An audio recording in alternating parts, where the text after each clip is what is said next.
listening to the Straight to Video podcast with Rob Lane. What's up and welcome along to the Straight to Video podcast. I'm your host Rob Lane and thanks as always for taking the time to listen. On today's show I'm chatting to someone who I consider to be a bit of an institution when it comes to the UK underground rock and roll scene. A guy who has busted his arse for many years and through hard work and an amazing talent has seen him work and tour with the likes of the Sisters of Mercy, Ugly Kid Joe, Terrorvision and the Wildheart, to name just a few really. Most will probably know him though as the frontman of the band the Eureka Machines, and I'm talking about none other than Mr. Chris Catalyst. Chris has been on my radar since back in the early 2000s, from the days of when I was playing in the band Dip and writing Trash Pit magazine, and I saw Chris's frankly amazing industrial solo act Robochrist performing and, well, destroying at a couple of live shows. Following that, I watched from afar as he landed the bass player slot with Anti-Product, followed by all the other bands I mentioned earlier, and it's been awesome to see how he's made his way so successfully and coolly, is that a word, coolly? Through the rock and roll world, and is a shining example of how it is possible to carve a career out there. Chris's band, the Eureka Machines, are one of the tightest and most creative bands you'll see, and every show I've been lucky enough to catch, well, the talent on the stage is jaw-dropping, but Chris has also been a productive solo artist too, and released the album Life is Often Brilliant in 2017, and he's all set to release his brand new album Kaleidoscopes on the 2nd of April, which has been teased by 2 new videos in the form of Make Good Art and The Ride. All the information and links you need to find out more about Chris and pre-order the new Kaleidoscopes album can be found at simply chriscatalyst.com. It was a blast to chat to Chris, as we've both known each other for quite a few years now, but we only bump into each other briefly at the odd gig, so this really was a lot of fun. We cover some cool stuff from his friendship with Ugly Kid Joe frontman Whitfield Crane, through to Chris's journey from Hull to Leeds whilst he found his musical identity, but I think overall this talk just gives us a great insight into Chris's work ethic and attitude to making a career out of music, which I think you'll all enjoy. So please sit back and enjoy my straight to video chat with Chris Catalyst. You can slice it and dice it and price it into beautiful.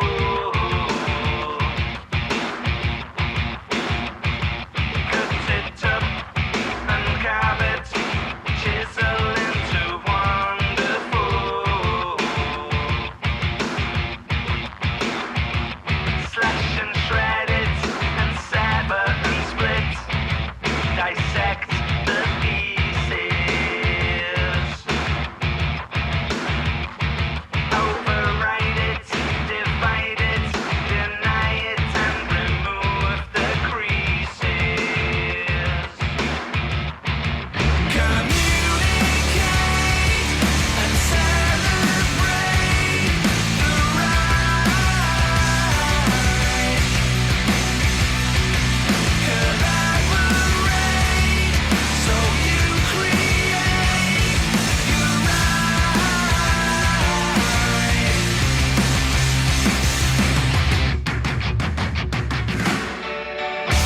You can push it, uproot it, coerce it, or obtain. But how's this year been for you? I certainly stayed busy, which is good. Yeah, I mean, when you're talking about this year, do you mean as in the past year? Yeah.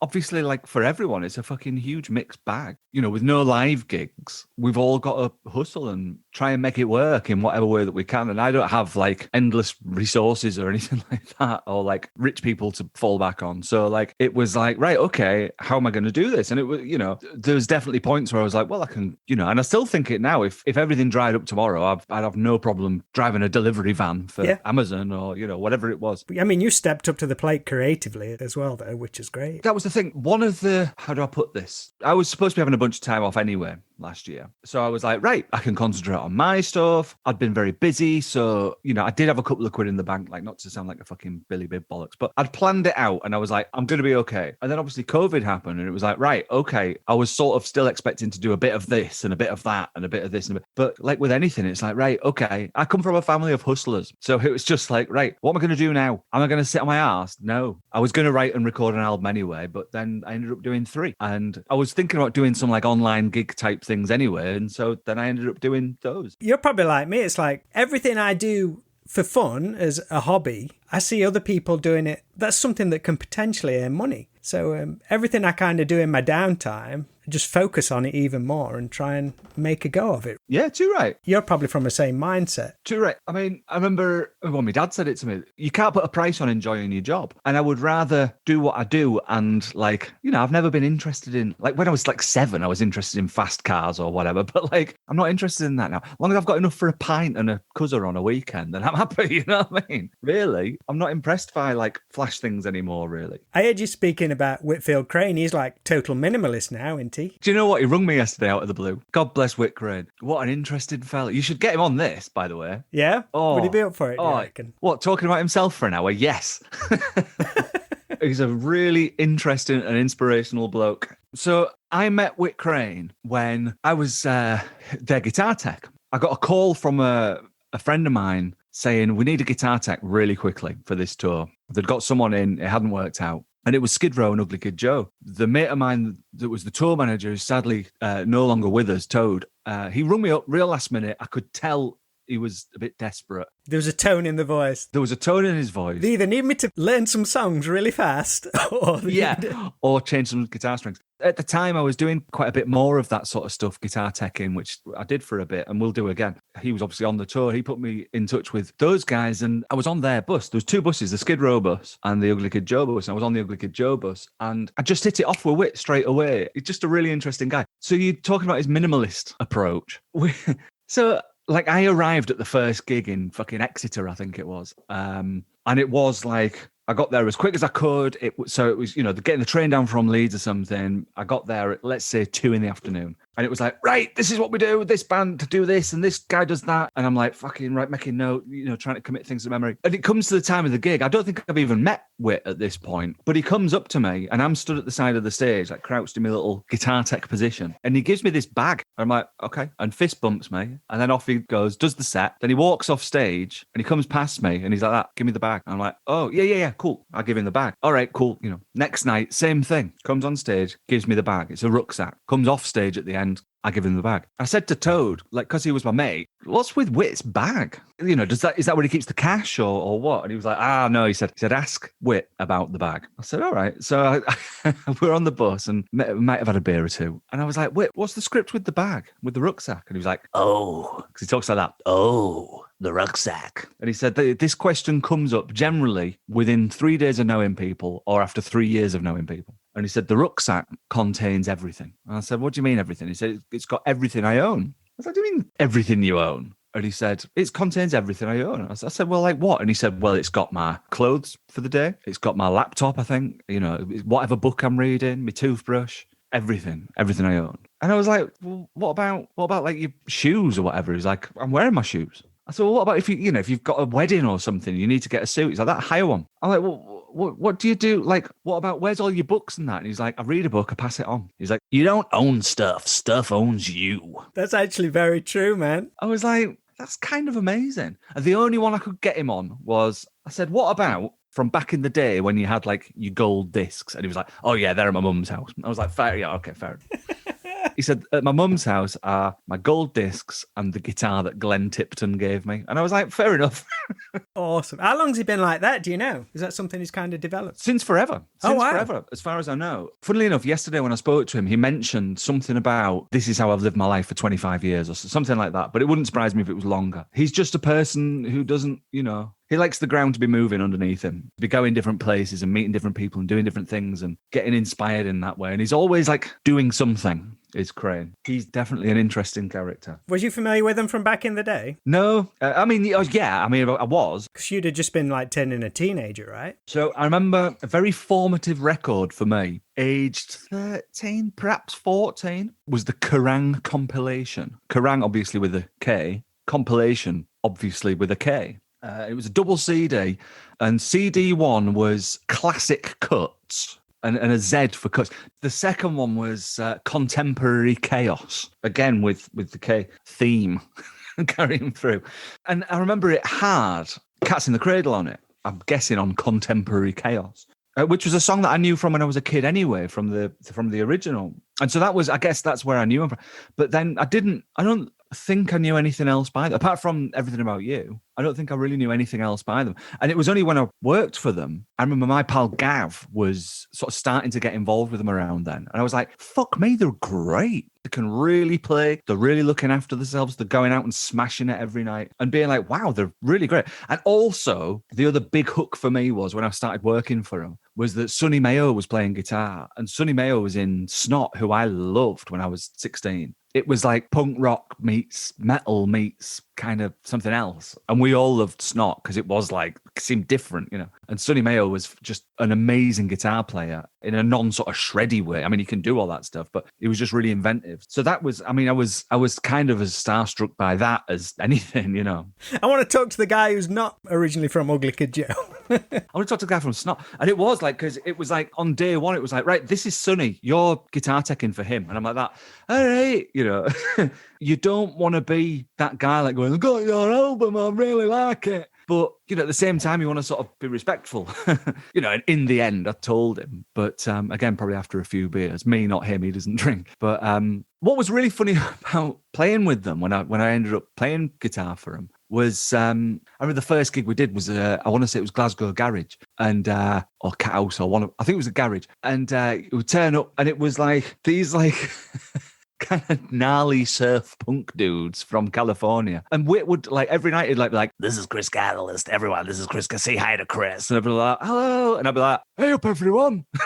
And they were like, why is this prick from fucking Yorkshire like hanging out with these surf punk dudes? But Whit likes that. He likes that kind of chaos. He likes that kind of weirdness. I know him from back in the day because it was just when I was at college and they were kind of like this weird crossover band because I was listening to like all the hard rock and glam rock from LA and then grunge started coming in. But Ugly Kid Joe kind of just sat in this kind of weird section in between of it. So everybody was into him. And then I saw him, I think they supported Bon Jovi at Wembley Stadium. That's right, yeah. And I remember they brought Jack Osbourne out on Whit's shoulders, I think, when he was just like 5 or something like that. This is Ozzy's son. But then I saw him on that tour you were on with Skid Row, and I think they did a new song, and Whit started like, everybody do this with your hands. Yeah. New song, nobody knows it. He kept it going throughout the entire song. I was like, fucking hell, that's impressive, man. He's good. And he's also a really great singer. Yeah. He doesn't get enough credit, really, for being like, yeah, just a really great singer. And just a generally very interesting and inspirational character who I got a lot of time for. And they're all the same, to be honest. They're real nice guys. Klaus, the guitar player, is just a real sweetheart. Cordell, the bass player, is an amazing bass player. And another just kind of musical savant almost, where he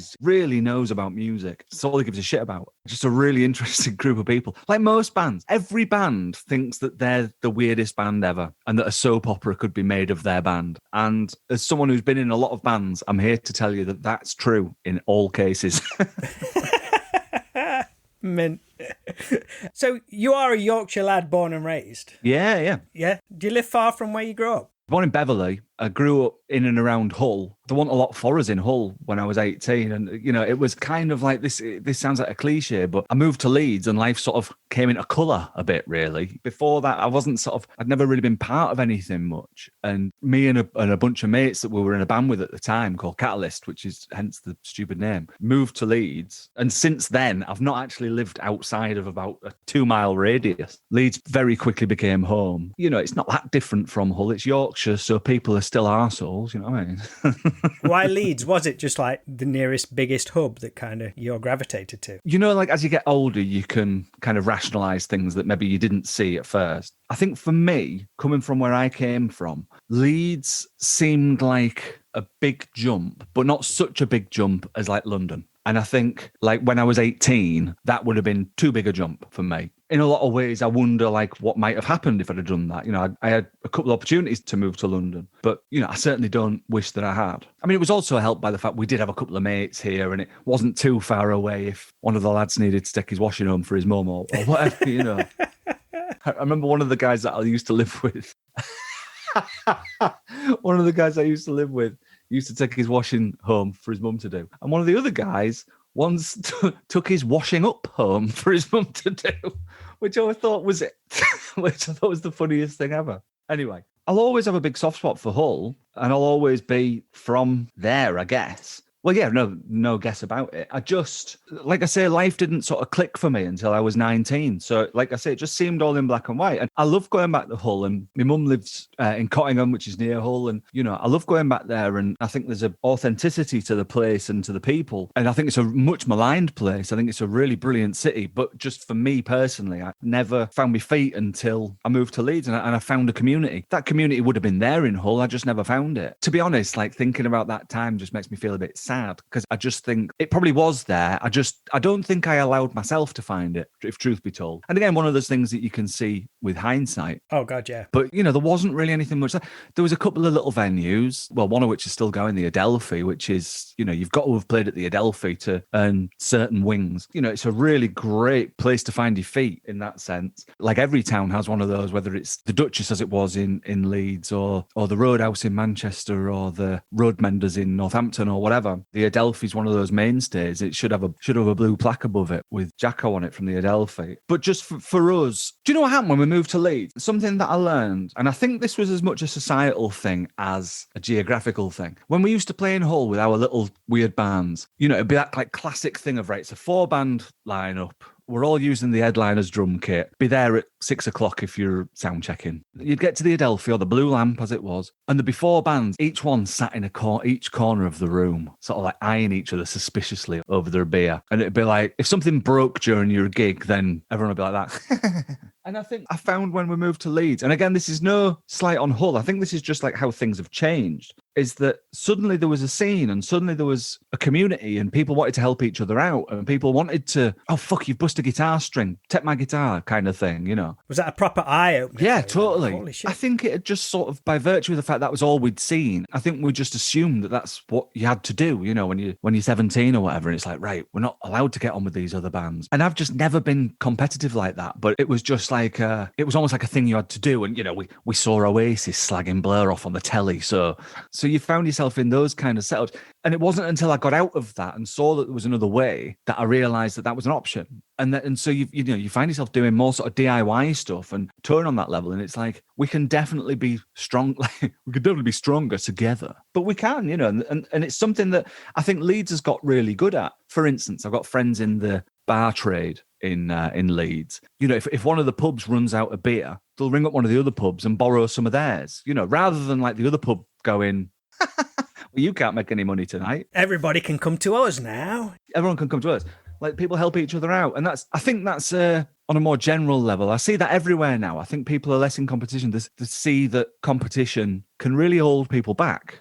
Something I come back to a lot is, I know certain people, musicians, that like seem to think that if I introduce the people that like our band to this other band, and if they like them, then they're going to stop liking us. It's like, you don't have like a list of like, right, you can only like these 17 bands. You've got to unlike this one on Facebook if you're going to like this one. There's plenty of it to go around. And that kind of community can only be good. Do you know what I mean? When you all moved there, the whole band, was your whole of like a similar mindset? Like, holy shit, this is what we've been looking for and waiting for. Well, none of us fitted in. And so, suddenly we were in Leeds and it was like, hang on, there's like other guys that have got stupid haircuts and play stupid rock music and just want to have a nice time and to fucking, some of them were like skater guys. I could never do it because I've got no sense of balance whatsoever. But like, they smoke weed as well and they like a fucking drink and, yeah, it was, the scales fall from your eyes a bit. You've got an older sister who kind of exposed you to some music, right, when you were growing up. Is that true? Yeah, I was very fortunate in my upbringing, really, in terms of music, because my folks both listened to kind of Beatles, Stones, Bob Dylan, Van Morrison, again, like good, a good foundation. Bob Marley, my dad loves Bob Marley. Just like a good foundation in like popular music sort of thing. And then my sister's now 8.5 years older than me, and she a kind of pivotal time for me as, at whatever I was. I was born age 35. So when I was 7, I was 42. When did you figure that out? What? So I always had an old head on my shoulders. So when my sister like was into, she was into the Smiths and the Fall and the House Martins and stuff, like early mid 80s. So I was getting exposed to that when I was a kid and listening to The Wedding Present through a bedroom wall or whatever. When everybody else were listening to, of your age, were listening to like Kylie and Jason and all that kind of stuff. Yeah, exactly. And I was like suddenly really into the Smiths. There weren't a lot of Smiths fans at infant school. And, and then off the back of that, I sort of found my own way into punk, really, which was where the kind of the light bulb came on. But again, like, because I'm a contrary prick, like, it wasn't like, okay, now I like the Sex Pistols and Sham 69. It was like my favourite band were the Stranglers, who were like punk fans thought were cheesy because they had a keyboard player and the drummer was 70 or whatever. How did you get introduced to them? I honestly can't remember, but like I do remember having like a greatest hits cassette, playing it to death. But even at that age being like, the 80s stuff's not that great. I like the 70s stuff, you know. It was always the more sort of cerebral end of punk, like Ian During the Blockheads, it's still one of my favourite bands. Not that I would call Dr. Feelgood cerebral, that kind of end of stuff, really. What kind of current stuff of the time was you enjoying, or was you just naturally gravitating to the older stuff? Mainly just like the sort of, I was going to say the good end of indie, but I don't even really know. Just like whatever I thought was good. That's something that's held me back throughout my life, but also I think probably been a good thing as well, is that I've just never really been like, I am this person that listens to this thing and wears these clothes. You know, I remember in like 1989, 1990, probably like pivotal records being like Flood by They Might Be Giants, which I still listen to today. I used to go to the music shop in Goole. There'd be something, I liked the cover. You took a punt. And then, and then there was like a rock place, like a rock music shop. And that was like, I had a mate who was more into like rock and metal. And that was when we discovered that kind of stuff. But again, like with rock and metal, I was never into that much of it, really. Some of it really passed me by and some of it I thought was great. And it was always the stuff with a punk sensibility that I like. You know, like early Kiss, I could sort of get behind. But then as soon as it went a bit spandex, not that it was not ever spandex, you know, I could appreciate the kind of more gritty kind of stuff. Was you a fan of Faith No More? Because I always hear that in your kind of stuff, especially the new single. Never. Wow, really? They're a band where, I like them. They're obviously brilliant, but I don't think I ever owned an album or anything like that. I am, embarrassingly though, I've just realised I am wearing a Faith No More t-shirt. Which I only bought because I've got some mates who work for them and they did a crew t-shirt. I bought it because of that. Not that that's embarrassing. You're probably subconsciously taking in things all the time. Never brought an album. Absolutely. I always found Faith No More really hit and miss. I feel like this is a huge generalization, but I often feel like and felt like that the American bands had sometimes less good quality control. Because I think that their good stuff's amazing. Like From Out of Nowhere is as good a song as, I'd love to have written that song. Yeah, every time that comes on now, it's just like... Brilliant. And like same with Mr. Bungle. Like I love, my girlfriend introduced me to, what's the name of the song? Psycho, Vertigo, Retro Vertigo. Absolutely brilliant. So I'm like, right, great. I love this Mr. Bungle track. I'm going to put the album on. I've got to wade through like Mike Patton doing a trombone solo, you know what I mean? I'm like, when it's good, it's fantastic. And I suppose that's maybe part of his thing is that he likes to test people like that. And I respect that. But, I don't have to listen to his trombone solo. Where did you sit amongst your mates then? Was they all into like the current modern day stuff and you were like, well, I'm listening to this and bringing stuff and introducing them to different stuff? Or did they think you were a bit nuts? I didn't have a lot of friends, to be honest. It was only when I started playing in bands that I met people. Like I say, I moved to Leeds and that's when it was like, oh, right, now I've met people that are like this. Yeah. This is how they live their life and this is the life that I want to live. And I'm way more interested in that. The only thing I ever wanted to be was a musician. I only ever wanted to write songs. Was the guitar an outlet for you to write songs? Yeah, which is why I can't play solo. Well, I can sort of ham-fist my way through a solo, but I learned guitar to learn chords so I could write songs. That's what I was always interested in. Like my mum talks about when I was 3 and I wrote my first song and it was about my sister's rabbit. Do you want to hear it? Can you remember it? Yeah, of course. Keeps coming back to you. Oh, mate, it was a big hit in New Zealand. It went like this and it was because the rabbit was called Mischief. Was my sister's rabbit. It was, sorry, rabbit fans, I fucking never liked rabbits. Basically because of this rabbit. Because as you're about to learn, the protagonist in the song was sadly bitten by Mischief. But the song went, and this is it. Mischief bit me all the way, and Mummy put a flaster on. That's it. That was the song. 3 years old, people. Evidently, I couldn't say plaster at the time. But, like, to me, it was only quite recently that I learned that, like, people don't constantly have fucking little wormy sounds in their head going, little catchy hook things, whatever, that they need to fucking put down on whether it's paper or audio cassette. Otherwise, you'd go a bit mad. I just think that was just always in my head, was that I had these little tunes going through my head. And I think as I've got older, I've recognized sort of where some of that stuff comes from and like some of my foibles that have hindered and helped that, you know? Was you able to pursue music through school? Because I say you started playing guitar, I think you said you was 14 at the time or something. So my sister's boyfriend at the time was a really great guitar player, and he sort of showed me a few bits. But no, it was all extracurricular, doing bands, you know, making stuff up. My dad did and does a lot of buying and selling. see, that's where that hustler DNA comes from. Yeah, totally. Me and my dad talk about it all the time. And my dad came home with like half a drum kit one time, or, you know, and it was like, again, when I think about it now, I can rationalize it, but it was a kick drum with one of the things, you know, the pipes coming out of it that attaches to a tom. And then it had another thing coming out of it that you put a cymbal on. Like, I didn't know how you set up a drum kit. So it was like kick drum, tom, snare, this other tom, and then like this like marching drum that I don't know where that came from. Me and a mate would just sit and write tunes, and then that mate would get bored with doing that. But I just wanted to do it all the time. And then a new mate would come along, and eventually it was like no one really wanted to play with me. No one could keep up with you. I don't think it was that. I think it was just that they wanted to play like footy or Cowboys and Indians or whatever. And I just wanted to write tunes. And I think I still do, really. Did you start going out to gigs before you moved to Leeds then? Was any kind of touring bands or anything come, or was you having to go to places like Leeds once you were becoming a music fan? Do you know, I had a ticket to go and see Oasis at the Adelphi in 1994. April 94, Supersonic had just come out, and I didn't go. Now, I know Oasis, people think, well, but like I'm a massive Oasis fan, especially those first couple of albums. I didn't go. Gutted. Why didn't you go, Chris?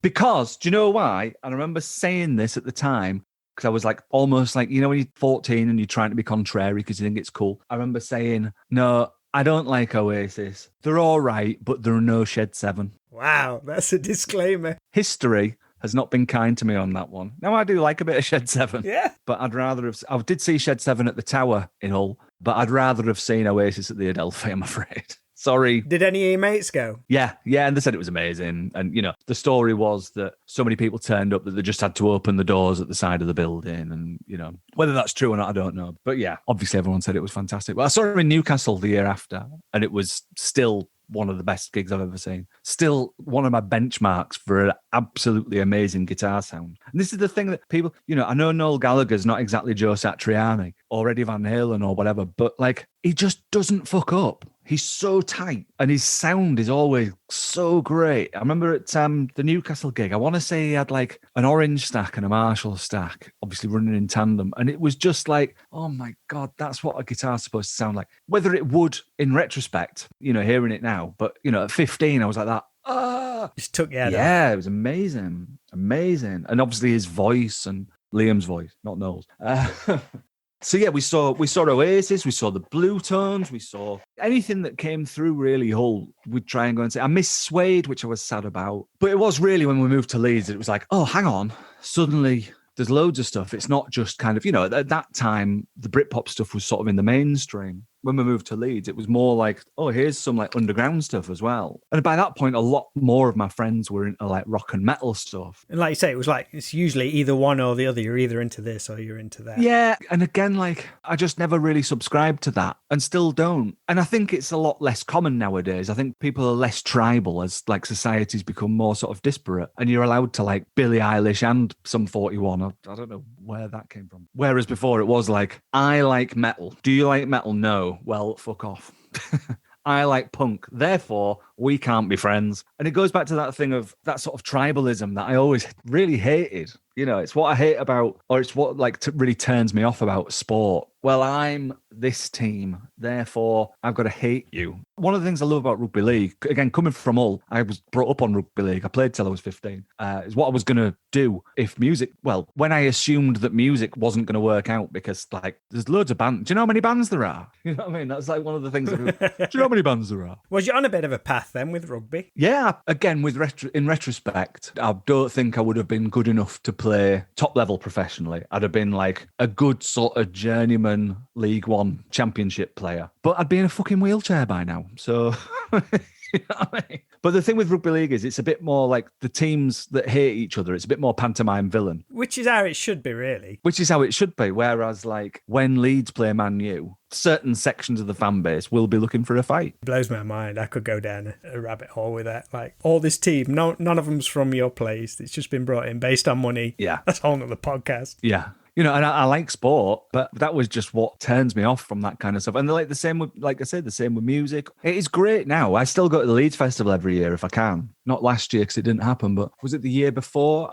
I've said this a few times recently. I remember going to festivals when I was 19 and oh my God. Oh, I'll tell you what it was. Actually, I want to say it was the Heineken Music Festival in Leeds, and it was like the height of Britpop, Pulp headlined, and it was like Pulp, Blue Tones, Menswear, Sleeper, Marion, Blimey, man. and it was just like it was fucking amazing. It was a free festival as well. You had to get a ticket, but like you just rung up and whatever, and it was amazing. You know, it was just mind blowing. Again, it was like here I am, and I was all skinny then, and you know, and I had like nice hair. Well, I had hair, put it that way, and it was like wow, I'm here with all these other people that are like in the skinny t-shirts and you know Oasis shirts and Blur shirts or whatever, and like this exists. You know, it's great, and still, I mean, Pulp is still one of the best live bands I've ever seen in my life. I must have seen them a dozen times, and they're always amazing. But it was just a one-day festival. The first festival that I went to that was a full camping over, staying over thing was Phoenix Festival 1995. I went 95 and 96, and it was, again, it's one of those ones where people of like my sort of age, it seems like there's loads of people who go, fucking hell, I was at that. It was boiling hot, wasn't it? Did you see Cypress Hill? Yes, someone gave me a drug spliff and I coughed quite a lot probably. I don't really remember, you know. The Leeds and Reading festivals are always great because they do kind of blend this musical styles. I went to Reading in 95 and like, who was on that bill? Like White Zombie were playing and Smashing Pumpkins and I'm trying to think who else was, but like loads of indie bands as well. It was great. Just proper crossover. The thing is, I think there's been a big shift certainly with Reading and Leeds.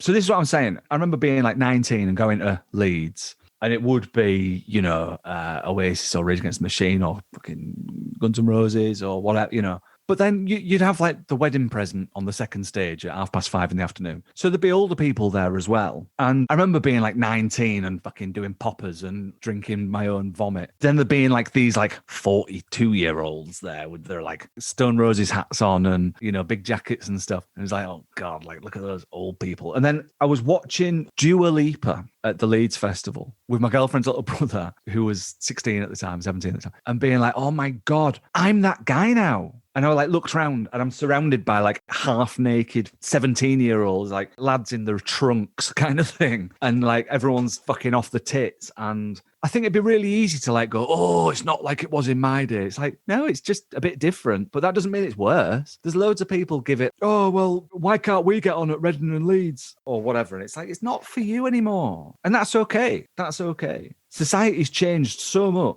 And I think that's like something that's really important to remember. I remember when I joined the Sisters of Mercy, which was 2005, and in 2006 we played wherever it was. And I said to Andrew, the singer, obviously, something about my mum was coming to the gig. And he was like, what? Yeah, like she's on the guest list or whatever. And he's like, what do you mean your mum's coming to the gig? Because like his mum and dad would have been, you know, the next generation up again. And so they were just like fuddy-duddies sort of thing. Like he couldn't understand why, like, he was also forgetting that my mum's only like 6 years older than him or whatever. I gotta say, probably similar age to him. But this is the thing now, like you do get, at sisters gigs, I used to see it all the time, you'd get the dad going, I used to love the Sisters of Mercy in 1987 or whatever, and their son is now into My Chemical Romance. I'll show you a gig, son. You know, they're into sort of dark music, if you want to call it that. Same with the Wildhearts. Dad is like that. I used to go and see the Wildhearts in 1995. I'll show you a rock and roll band. And their kids into, the kids into fucking whatever it is. I don't know. I'm an old person. But their kids into modern guitar rock music.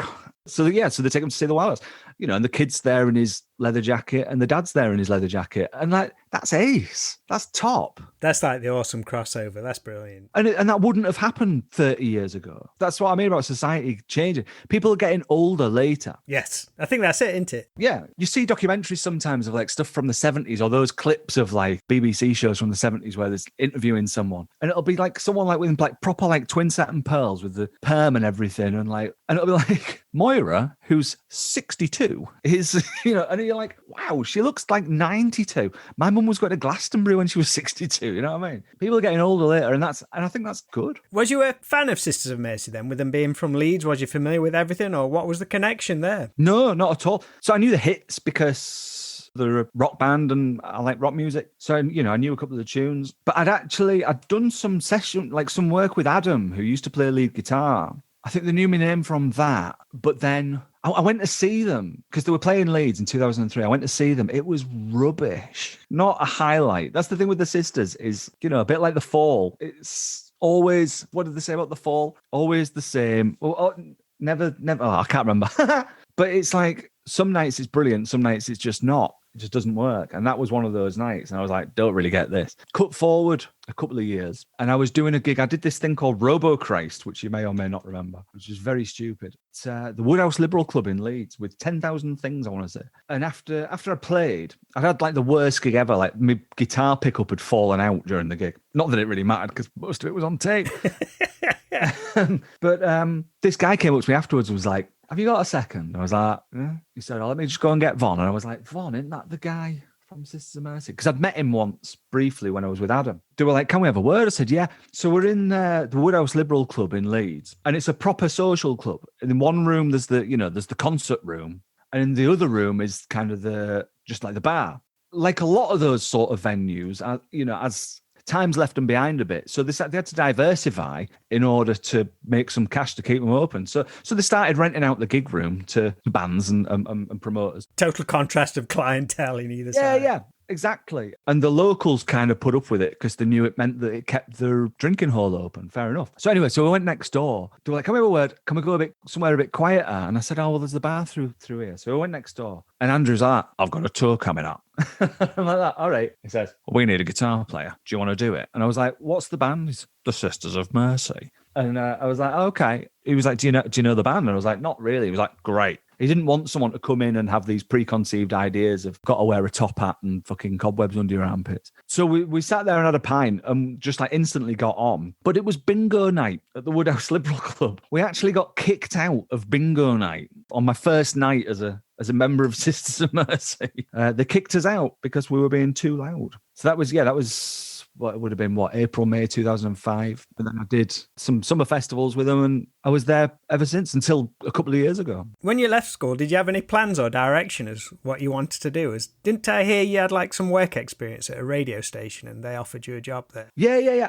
I worked in radio for quite a while. It was just one of those things where, like, when you're a kid, I don't blame my mum and dad for this at all, but it was like, well, you know, we know you've got your guitar, and they were always very encouraging and they were always very supportive, but they were also like, but what are you really going to do? You know, which I think is valid. And they just wanted to make sure that I was all right. You know, so I was working at a radio station. I got a job in a bar at Joseph's Well. So a radio station, was it? It was a commercial radio station. It was Radio Air, which is the same as like, you're Nottingham, aren't you? So what was it in Nottingham? Trent FM or something like that. There was a sister station in Nottingham. There was like Key 103 in Manchester, Metro Radio in Newcastle. What the fuck was it in Nottingham? Might have been. Anyway, whatever. But it was like kind of soul destroying. But all, you know, jobs were just always a necessary evil, really, so that I could make enough money to pay me rent and keep me in beer and get us to the next gig. That was all I was interested in. And I think eventually, you know, that kind of, I don't want to like big myself up, but that kind of perseverance it can't help but pay off. I just refused to fuck off. That's really, not to blow my own trumpet, but I think that's really why I'm still doing it now, because I've got mates who occasionally, you know, Yorkshire people are like, we'll take the piss a bit out of each other. Oh, bloody hell, you're still bloody doing it. I remember when you were supporting my band at the Cockpit or Joseph's Well or whatever. And it's like, you know, you have a bit of a piss take. But like, I had a bit of a row with a mate of mine one night about it. And he was like, well, how come you get to do this and that? And I was like, well, what do you do now? And he was like, I'm not going to say what he does in case he listens to this. But he was working a job. I said, well, what do you do with your guitars? He was like, oh, they're all in the loft. And I was like, there you go. I just refused to fuck off. Yeah. Just like, I just carried on until someone gave me a fucking job. And I think a lot of people forget that if you give up, then it's over. Did you kind of gravitate to being, because you're like a bit of a jack of all trades, not just like writing as a songwriter and a performer, but you're into production and the whole big picture, like say you do tech-in and the whole DIY scene as well. Did you just find like you could really take to every element of it, which allowed you to pursue it even more, do you think? It was a combination of a lot of things. I think getting the gig with the sisters made me realise how much I like touring, but also how much I like being lazy. This is something that like I don't think comes across sometimes, because the great thing about touring and the great thing about the music industry is that it means that you can live like a slightly itinerant lifestyle. You can live outside of, it's what attracts people to rock and roll, I think, is that you can live outside of society in a way. Like I think about it a lot. This morning, for instance, I woke up probably about 10 with my cat jumping on my bollocks, went and fed her, and then I was like, I'm going to have another half hour's kip here. I had another half hour's kip, pissed around, read the news, and I was like, some of my mates have been at work for 5 hours and I'm still like in my pants. You know what I mean? You know what someone described that as, and don't take this because I don't know how much you earn or anything like that, but someone described a similar philosophy as the riches of the poor. Yeah.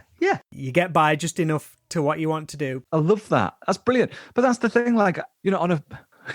What's it? Dolly Parton says, I spend a lot of money to look this cheap. Like, I feel like I work really hard to be this lazy. Because, like, some days I'm just like... That's brilliant. That's better than riches of the poor. Like this week, obviously like COVID has fucked everything up. And I'm very fortunate because the self-employed grant did come my way. And I know quite a lot of people that, they've just slipped through the cracks. But like, imagine COVID didn't happen. Some days I'm like that, right? I'm fucking, and especially like doing stuff the way that we did it with the sisters, or like, especially obviously with like Eureka Machines or any of that stuff. There was a very DIY aspect to the sisters. For instance, before a tour, it would be my job to drive down to Marshall and get the amps serviced and take the guitars in to get set up and be on the phone to Rotor Sound to get the strings. And I was like booking stuff with the agent and all this, all this stuff. And so what, when it was on, it was fucking really on. So that when it's off, I'm like that. What am I going to do today? I'm going to watch telly. Great. That's the thing for me. The greatest thing that I've received from music, and I'm grateful for this every day, is freedom. And that's the only thing that I ever wanted was freedom. And my dad talks about it, getting trapped. Don't ever get trapped, son. That's a really bad impression of my dad. Don't ever get trapped, son. That's better. I've got friends who are fucking mortgaged to the hilt and they've got kids and they've got a flash car that costs them whatever a month. And they are, they're really good and they're really happy. But like if any cog in the wheels of their life came off, they'd be fucked. And then they would be sucking cock for a living. And like, I'm no stranger to that. But like, if I'm going to suck cock, I want to do it on my terms. But this is the thing. Like, I like being able to go, right, I'm just going to hang out today. This week, I'm going to go and see me mate. I'm going to get pissed. Someone rings you up. Do you want to come and do this? Yeah. Yeah, exactly. And having that freedom, that to me is worth 1,000 jobs. I've got a friend, my mate Steve is a freelance writer, and we talk about it sometimes. And especially like with, I think my folks have just about got to grips with the fact that I'm like self-employed. My mum worries because she's a born worrier, but she worries that like there's going to be a day when it's like, shit, I'm on the street. You know what I mean? And I'm like, I think if you've always worked like a 9-to-5 type job, it's probably quite difficult to understand. And it was difficult for me to fathom for quite a few years. And I think it was when I've been doing it 10 years, I was like, actually, this is going to be okay. Like, I'm not going to end up on the street. I'm not going to end up having a panhandle or whatever. And at the end of the day, if I did, then I'd find something else to do. Because like you say, you'd end up doing a bit of delivery driving. So what you said before about like doing like a bit of teching or playing with this guy or playing with that person or what I learned from touring with the sisters was that I just really like touring and that lifestyle. And ultimately just sort of pissing around with your mates a lot of the time. When, stuff with the sisters was drying up a bit because Andrew doesn't like to work, which is his prerogative. I can't afford to not do that, both financially and also just in my headspace. I can't just sit on my ass for 18 months, even if I had the money. So I found myself, it was like, well, what am I going to do? I'll go and play a bit with this person and I'll go and guitar tech. When I first started doing guitar teching more regularly, a friend of mine said, you're going to fucking hate it because you're going to be stood there at the side of the stage wishing that you were in the middle. Is that ever the case? No, because I think, there's certainly times when it's like, I wish I'd rather be playing than emptying a trailer. But at the same time, I'd rather be emptying a trailer than working in a more 9-to-5 type environment. It just doesn't suit me. And what I realized was the thing that I love about touring, yes, it's the playing and the cathartic element, showing off a bit and all that shit. But it's also just that the lifestyle of that and the camaraderie and that stuff that just means so much. And those like families that you those connections and those connections that you create. And like music's given me so much and like friends all over the world. And I'm not like bigging myself up or anything, but I'm like, I think that's something to cherish, really. Because I know plenty of people that work in a day job, have a great life and do all the things that they want to do. That was just never what I wanted to do. I wanted to see stuff and go places and eat free sandwiches. You mentioned Robochrist earlier on. I think I first saw you as Robochrist at a New Year's Eve show with Antiproduct at the 12 Bar in the very early 2000s. Hell. My band Dip came down and played that. I think we were like one of the first bands on that night. What was your introduction to that whole scene? It was all like very vibrant back then with places like Changes One and 5 Miles High, like really championing all these great bands. What was your kind of in on all that? Was it through Robochrist? Had someone seen you, or had you kind of put feelers out for reviews? Yeah, I guess it would have been through Robochrist. And then, you see, Ginger really liked Robochrist. Where did that come from? Was that out to not being able to find like-minded musicians? Because it was a one-man show. Robochrist. No. So Robochrist was...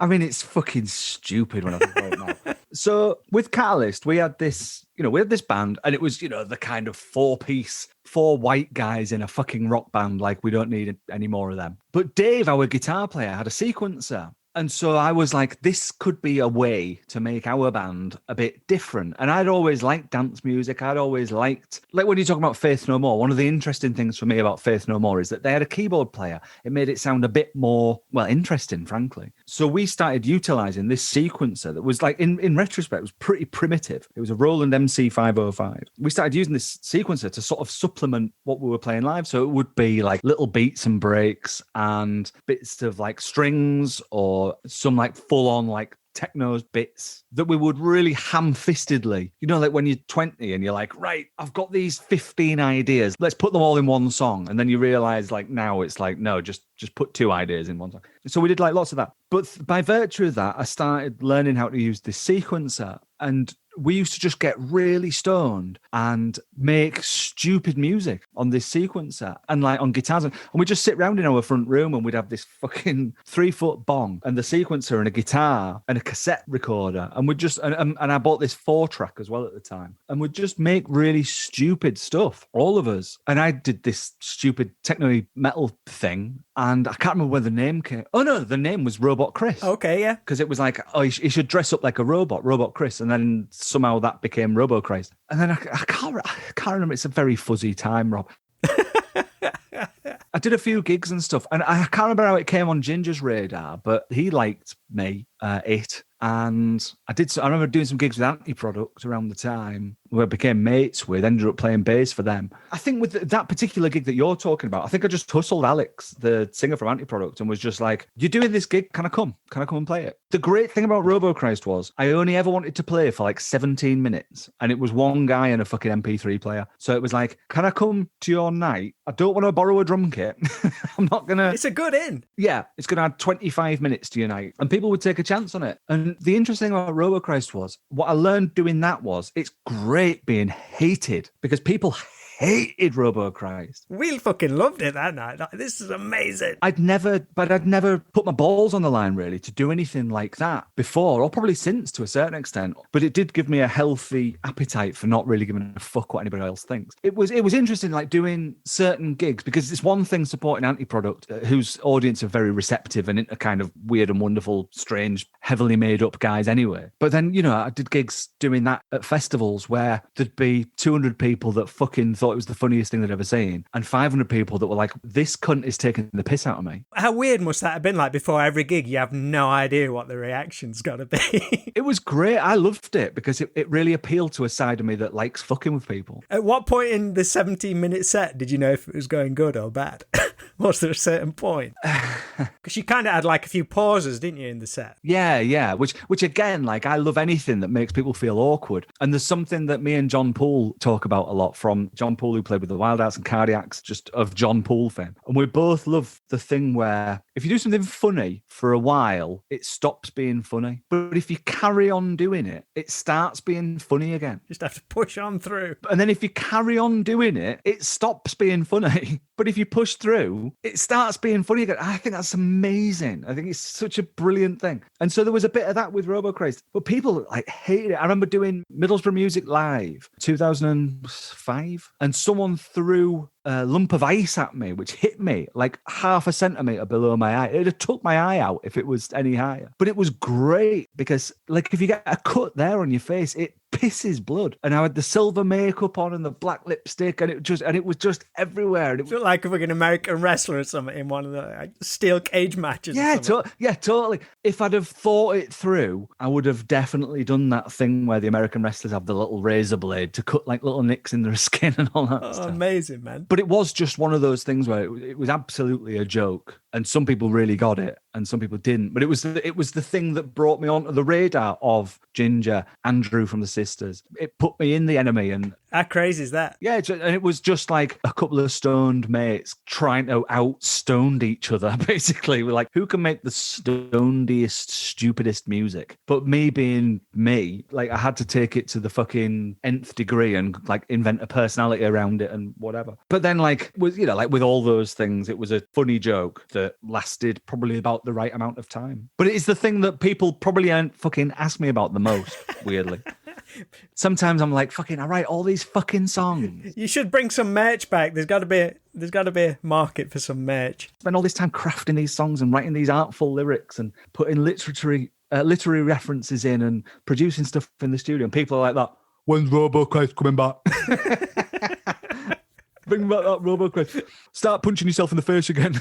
And I'm like, fair enough. But that's, again, on a sort of serious level, which it never ever was. It was sort of, in my own head, probably a bit of a reaction to like, it's another just four white blokes in a rock band with guitars. Where are you pulling influences from today? Because I feel you're someone who can take their next project in whatever direction you want. Does each project reflect what you listened to at the time, or does it even come as a surprise to you when sitting down to start something new? For example, the new album Kaleidoscopes, has that been coming together a while? Or the new album Kaleidoscopes out on the 2nd of April. Yeah, I guess the thing that's nice now is that I do feel like I'm able to do a bit of that with Eureka Machines. Accidentally, probably there was a bit of us that was like, this is kind of what we sound like, this is what we do, we're never going to go drum and bass. Do you know what I mean? That was why I wanted to do a solo thing. Really was, again, it's like a reaction to that. I want to do something a bit different, and it's not that fucking different, you know. But yeah, I do feel like I'm able to go, right, like we can expand upon this section and make it have these keyboards or that drum machine without having to think, like, how am I going to do this live? Like we do with Eureka Machines. How are we going to perform this in a venue? So as far as influence is concerned, I mean, yeah, of course, I think everything influences you, good and bad. You go, whether it's stuff that you've loved since you were a kid. I found myself listening to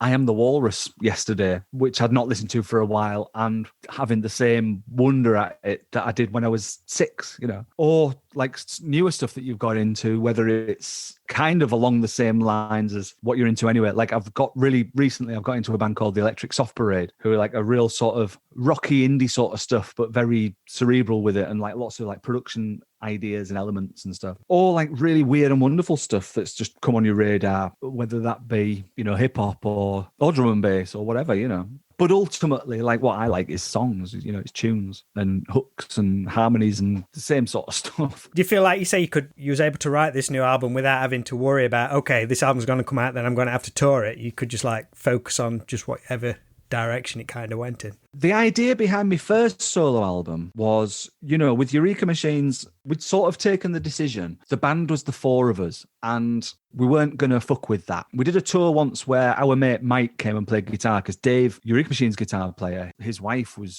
due to give birth like that week. And it was great. Mike was fantastic and did a great job, and we loved it. But it just wasn't the same. And we just realized that like that's a band for us. 2 of those guys have got kids and jobs and careers and all that sort of stuff. I don't. I'm like, fuck.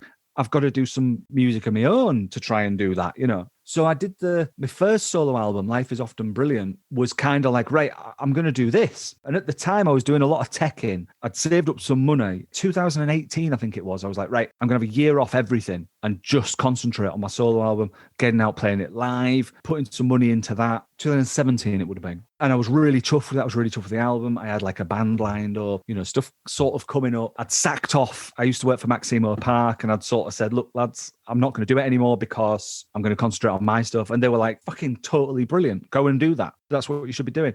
Same with OMD. I used to work for OMD and I sacked it all off. And then I got back from a Ugly Kid Joe tour that I did. And my girlfriend at the time finished with me. And it was like, oh, fuck. Aside from, oh, fuck, it was like on a financial level, if I want to keep my house, I've got to spend every penny that I've saved up for next year. And also bring all these people back up going, you know, I said that I couldn't do anything. Can I carry on doing that? And they were all like, yeah. And so they were, you know, and it was fine. But it meant that, you know, I sort of had to choose between do I, you know, because it was that thing where we'd bought a house together, but in order to keep the house, if I wanted to, then I'd have to like come up with loads of money very quickly. And I just managed to do it through working my fucking arse off and spending a lot of money. But it meant that I couldn't promote that album in the way that I'd wanted to. But then I kind of didn't mind that because, like you say, it was a bit like a blank canvas to go, well, what do I want to do here? Does it matter about playing it live? Not really. I'd love to, but like it's not the be all and end all. And it was the same with this one, really. One of the reasons that I did Life is Often Brilliant was because I really wanted to play drums on a record. And so I got a really crap drum kit and a practice room, and I went like 4 days a week because I played a bit when I was a kid. I went like 4 days a week for 6 weeks and wrote all the parts and got me chops up and then did it. And it was like, cool, I've done that now. It's time to get an actual real drummer in to do it on this album. I gave it a shot. Yeah. And it was fun and I like it and it suited those songs. But some of this stuff was a bit more kind of rocky. So it was a bit like, I'll get the best drummer in the entire world to come and play drums on it, which is Jace Bold from Bullet for My Valentine. Obviously, he's not going to be able to do it live because he's very, very busy. But it doesn't really matter because it's what's on the cassette. Love it, man. Love it. Well, it's been ace to see you. Hopefully, I'll catch you at a gig when we can go back to gigs. I know. I think it'll be this year. Love it to see you. Keep in touch and all the best.